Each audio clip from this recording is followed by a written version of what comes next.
Picture this: a lone figure in saffron robes walking barefoot along a Texas highway. His feet are bandaged from stepping on rocks, nails, and glass. Yet when you look into his eyes, you see something that our world desperately needs right now: peace, pure, unshakable peace. This is Venerable Bhikkhu Pannakara, a Vietnamese Buddhist monk who, along with 18 other monks and a rescue dog named Aloka, is walking 2,300 miles from Fort Worth, Texas, to Washington, D.C. But here's what makes this journey truly remarkable. They're not protesting anything.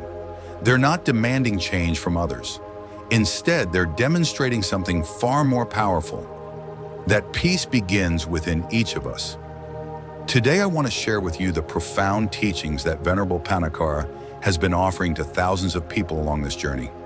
Whether you're dealing with mental exhaustion, stress, anxiety, or simply feeling overwhelmed by the chaos of modern life, these ancient Buddhist wisdom teachings, delivered through this modern pilgrimage, hold answers that could transform your life. When was the last time you felt truly at peace? Not just distracted from your problems, but genuinely peaceful? If you're struggling to remember, you're not alone. We're living in an age of unprecedented mental exhaustion, the constant notifications, the endless scroll of troubling news, the pressure to perform, to achieve, to be perfect. Our minds are running marathons every single day, and we never cross the finish line. A woman named Audrey Pierce drove 4 hours just to meet these monks. When she finally saw them, she said something profound: "There's something traumatic and heart-wrenching happening in our country every day." I looked into their eyes and I saw peace. They're putting their bodies through such physical torture, and yet they radiate peace. What she witnessed is what millions of us are searching for. But here's the truth that most of us haven't realized yet. We're looking for peace in all the wrong places. We think peace will come when we get that promotion, when we lose that weight, when we find the right relationship, when the world around us finally gets better. But Venerable Pannakara teaches us something radically different. He says we don't expect this world, the government officials, to bring peace to us, but we need to bring peace to ourselves. Once we are at peace, we can radiate that. Read that again. Peace doesn't come to us. It comes from us. This is the first profound shift in understanding that can change everything. You are not waiting to receive peace. You are learning to create it, cultivate it, and share it. Now let me tell you about a simple teaching that Venerable Pannakara shares at every stop on his journey. It's so simple that you might be tempted to dismiss it, but don't, because this practice has helped people who've lost children, parents, and have been carrying unbearable grief. Here's what he teaches. Peace only happens when you pause. Pay attention to your breath, to what you are doing just for a moment. Otherwise, it won't happen. Think about your typical day. You wake up, immediately check your phone, rush through breakfast, commute while your mind races through 100 tasks, work while thinking about what's next, eat lunch without tasting it, and collapse into bed exhausted. Where in that entire day did you pause? Where did you truly pay attention to this moment, right here, right now? The monks practice meditation, an ancient technique taught by Buddha himself.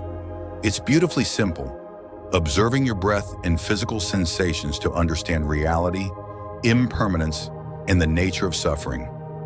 When Venerable Pannakara walks barefoot, feeling every stone, every sensation, he's not punishing himself.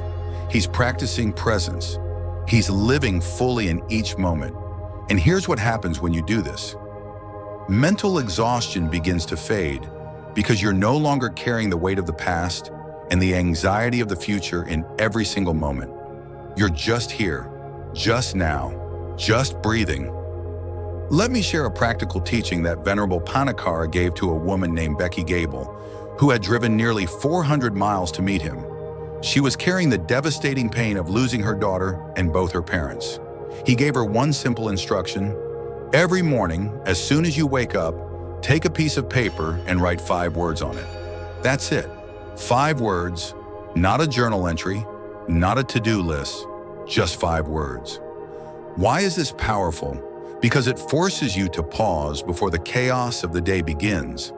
It creates a sacred moment of mindfulness, a breath of awareness before you're swept away by the current of daily life. Those 5 words become an anchor. They remind you that you have agency, that you can choose how you begin your day, that peace is a practice, not an accident. Now here's where Venerable Pannakara's teaching becomes truly revolutionary. He says, if we practice mindfulness every day within our families, our communities, our society, the world will naturally become more peaceful. Notice the order. You, family, community, society, world. Not world first, you first. This isn't selfishness. This is wisdom, because you cannot give what you don't have. If you're filled with chaos, you spread chaos.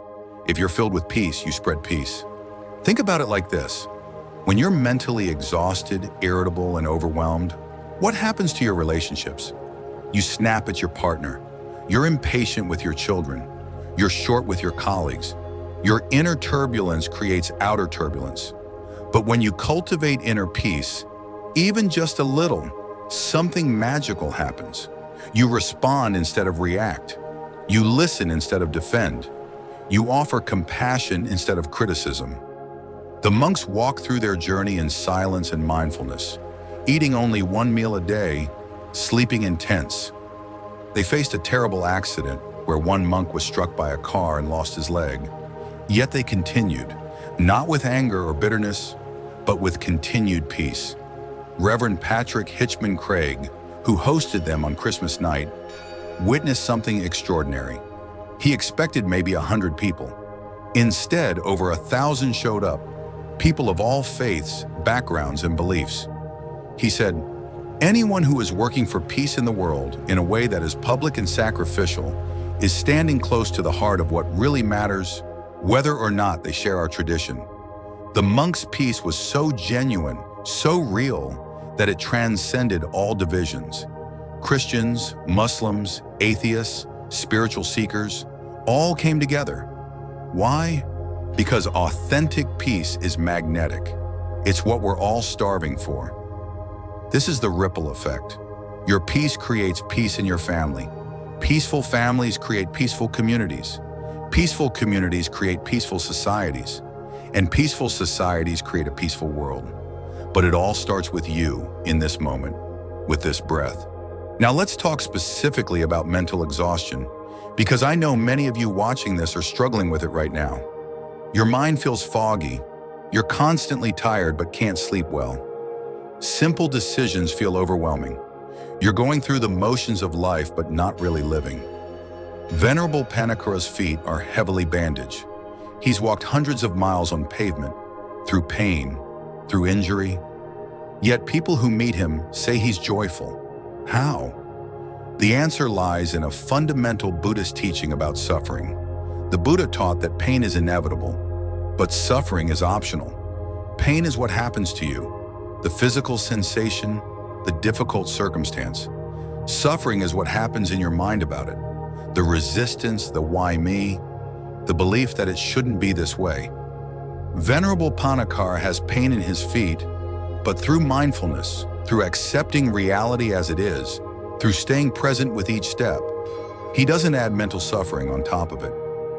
Your mental exhaustion might be partly about your circumstances, the demanding job, the financial stress, the relationship struggles. But much of it comes from how your mind relates to these circumstances. The constant worrying, the ruminating, the catastrophizing, the comparing yourself to others, the endless inner commentary about how life should be different. Here's the practice. Start small. Don't try to transform your entire life overnight.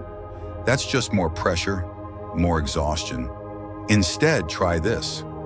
First, commit to 1 pause per day. Just 1 moment where you stop, close your eyes and take 3 conscious breaths. Count them, feel them. That's it. 1 minute of peace. Second, practice the 5-word morning ritual. Before you check your phone, before you do anything else, write 5 words that matter to you today. They might be peace, breath, kindness, present, grateful, or I am here, right now. The words matter less than the practice of pausing, being intentional, and starting your day with awareness. Third, bring mindfulness to one activity each day. When you drink your morning coffee or tea, just drink it. Taste it. Feel the warmth of the cup. Don't scroll. Don't plan. Just be with that simple moment. When you walk from your car to your house, feel your feet touching the ground. Notice the temperature of the air. These tiny moments of presence are seeds of peace. I want to end with the beautiful story of Aloka, the rescue dog who walks with the monks. Aloka was a stray in India who joined Venerable Pannakara during his 112-day walk across that country in 2022. The monk named him Aloka, which means light, because he wanted him to find the light of wisdom. Think about that. A stray dog wandering without purpose, without direction. Then he encounters these peaceful monks and begins to walk with them.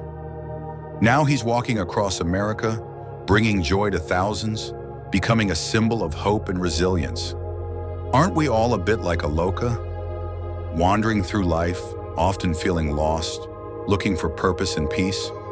But when we encounter authentic peace in ourselves, in practices, in wise teachings, we too can find our path. We too can become bearers of light.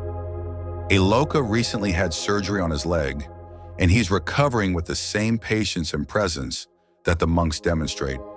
Even in his healing, he teaches us that peace isn't about perfect circumstances.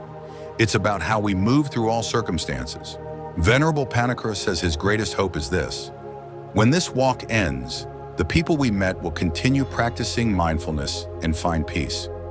Notice he doesn't hope they'll remember him or become Buddhists or donate money. He hopes they'll practice. Because peace isn't a concept to understand, it's a practice to live. You don't need to walk 2,300 miles. You don't need to become a monk. You don't need to change your religion or your life situation. You just need to pause, breathe, be present, start where you are. Write your 5 words tomorrow morning. Take your 3 conscious breaths, taste your coffee, feel your feet on the ground. These small practices, repeated daily, are the path to peace. And when you find that peace within yourself, you'll naturally share it with your family, your community, and ultimately the world. Peace doesn't begin in Washington, D.C., where the monks will complete their walk. It begins in your heart right now with this very breath. The walk for peace isn't just their journey, it's yours too, and it starts now.